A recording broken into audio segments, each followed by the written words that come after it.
Hi, എല്ലാവർക്കും നമസ്കാരം. നമുക്കെല്ലാവർക്കും ഫ്രണ്ട്സ് ഉണ്ടല്ലോ. നമ്മുടെ നാടൻ ഭാഷയിൽ പറയുന്ന പോലെ ചങ്ക് ഫ്രണ്ട്സ് ഉണ്ട്, കട്ട ഫ്രണ്ട്സ് ഉണ്ട്, അതുപോലെ തന്നെ നമുക്ക് പാര വയ്ക്കുന്ന ഫ്രണ്ട്സ് ഉണ്ട്. പക്ഷേ നിങ്ങൾക്ക് ആർക്കെങ്കിലും ട്രസ്റ്റഡ് ക്രിട്ടിക്കൽ ഫ്രണ്ട് ഉണ്ടോ? അപ്പോൾ ആരാണ് നമ്മുടെ ഈ ട്രസ്റ്റഡ് ക്രിട്ടിക്കൽ ഫ്രണ്ട്?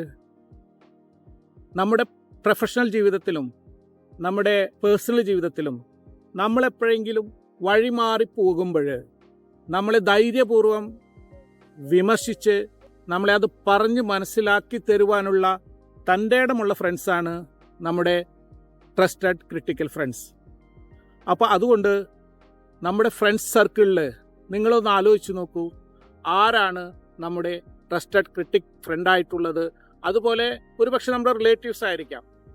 നമ്മുടെ ഈ ട്രസ്റ്റഡ് ക്രിട്ടിക്കൽ ഫ്രണ്ട് ഒരുപക്ഷെ നമുക്ക് കേൾക്കുവാൻ ഇഷ്ടമില്ലാത്ത കാര്യങ്ങളായിരിക്കാം പറഞ്ഞു തരുന്നത്. അല്ലാതെ നമുക്ക് കേൾക്കുമ്പോൾ നമുക്ക് ഇഷ്ടപ്പെടുന്ന കാര്യങ്ങൾ പറഞ്ഞു തരുന്നവരല്ല നമ്മുടെ യഥാർത്ഥ ട്രസ്റ്റഡ് ക്രിട്ടിക് ഫ്രണ്ട്. അപ്പോൾ അതുകൊണ്ട് നിങ്ങളെല്ലാവരും നിങ്ങളുടെ ഫ്രണ്ട് സർക്കിളിൽ അല്ലെങ്കിൽ നിങ്ങളുടെ റിലേറ്റീവ് സർക്കിളിൽ ഒന്ന് ആലോചിച്ച് നോക്കൂ, ആരാണ് നമ്മുടെ ക്രിട്ടിക്കൽ ട്രസ്റ്റഡ് ഫ്രണ്ട്.